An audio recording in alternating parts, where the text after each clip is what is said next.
In 1968, Dr. King was assassinated and Chicago was set ablaze. McDonald's franchise is set empty and they needed a plan. Operation Breadbasket had one for black owners in black neighborhoods. So in December, Herman Perry became the first black operator of a McDonald's franchise in Chicago, and it worked. More black operators followed, and a pipeline was created. But there was a catch.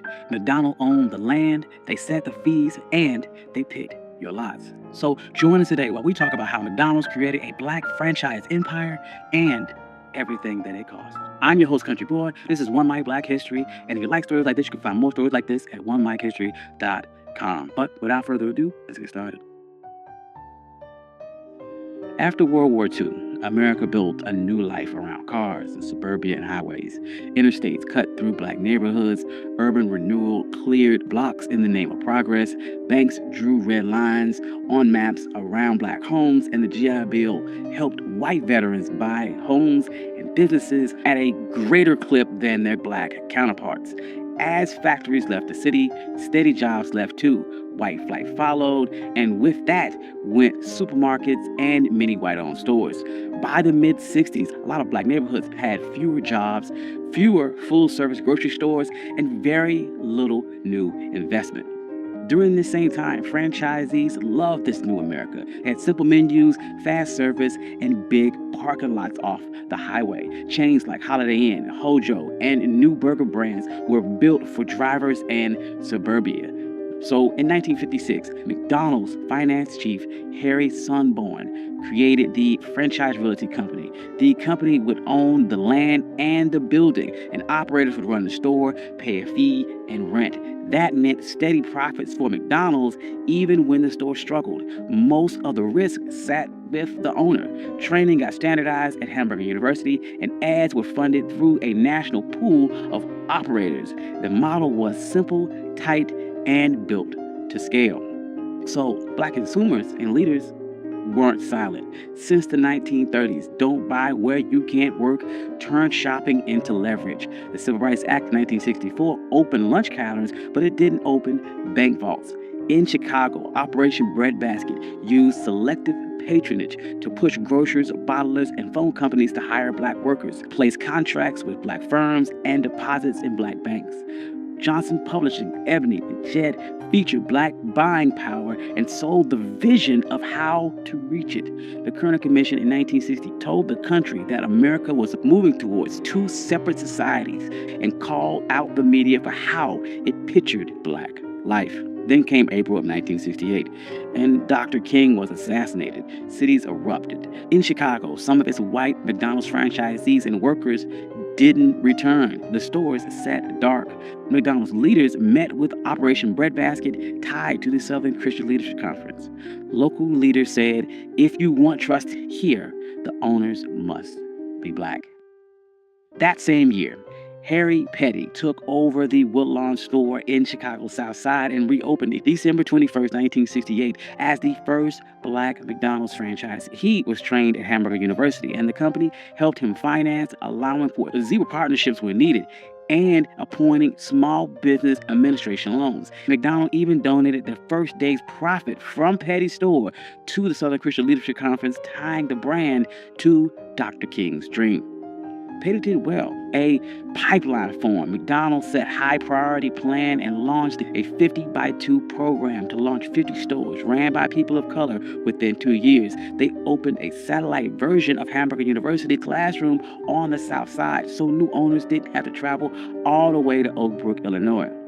Black owners began to meet, and they formalized in 1972 the National Black McDonald's Operators Association. One member called the group both the NAACP and the Southern Christian Leadership Conference for black operators. It became the inside voice for the push for fair sites, trainings, and contracts. And on the ground, the stores mattered. Black store owners hired locally, sponsored schools and church events, and even supported scholarships. They called it goodwill, and McDonald's executives said that it was cheaper than advertising. Real estate helped too. After the late 1960s uprising, many black neighborhoods became cheap. Between 1968 and 1972, the land values in those areas fell roughly 30% on average. So McDonald's could buy low, build fast, collect rent and fees as their sales grew. So the black owners would then begin demanding better ads. They said, "We pay into the national fund, show us." In 1972, McDonald's would hire Tom Burrell's black-owned ad agency. Burrell called his style positive realism. It showed regular black life with pride, after church, little league nights, grandparents and grandkids, not stereotypes and not pity. It would have lines like, "So good, have around, and get down with something good" at McDonald's. And those landed better than "You deserve a break today," which didn't fit with the lives of people who rarely had a break. Research showed this rose the brand's image, and dollars shifted to Ebony and Jet and black radio, and black artists and models and researchers like Viewpoint got paid to shape the black image. Then civil rights groups would push further. The NAACP used fair share agreements and contracts for black builders, insurers, and distributors. The Black Operators Association stressed that one restaurant could support a web of black businesses around it. The system sent money past the counter into banks, printers, construction crews, and ad shops. However, in that fine print, McDonald's kept the land. Owners paid a monthly fee of about 4% in sales plus rent. Part of that rent is a slice of the sales, which reached up to about 14.5%. Owners also had to pay at least 4% in sales to the national ad pool. The company set the standards, inspections, and decided renewals. That is why many owners call themselves captive tenants. In plain words, you ran the store, but the company owns the ground and sets the rules. So site placement became a fight. Black owners said they were being steered towards older inner city and rural locations with lower average sales and higher costs for security and insurance. The Black Operators Association reported that from 2010 to 2019, the average cash flow gap between black and non-black franchisees tripled to about $65,000 per store. And as health debates grew, fast food filled spaces that supermarkets left.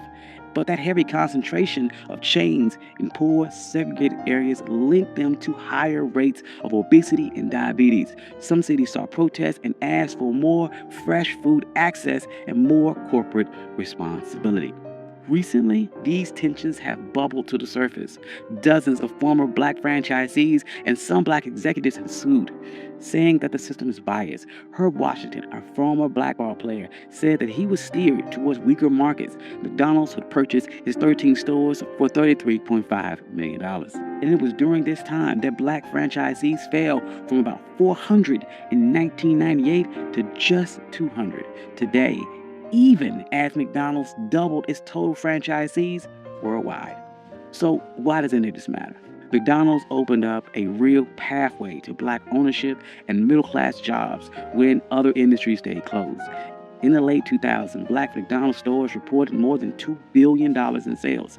Company leaders said that McDonald's has created more black millionaires than any other corporation. And the ad shift put black families on national TV like it had always been that way.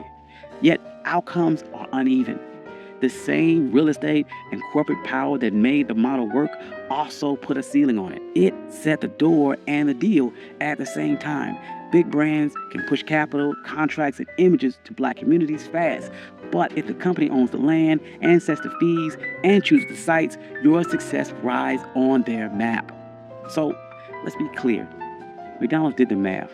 And after 1969, land got cheaper, and the company owned the dirt and collected the rent and fees no matter who ran that store. Installing black owners protected their assets, rebuilt sales, and won goodwill. Moving ad dollars to black media reached customers other brands were ignoring, and hiring black suppliers kept the system running. Every choice they made followed their balance sheet. And this doesn't erase the good. Black franchisees built real businesses. They hired neighbors and funded scholarships. And Burrell's ads show black life on national TV. Both things can be true. But if we want real ownership, we got to follow the money. Who owns the land under the store? Who owns the corners?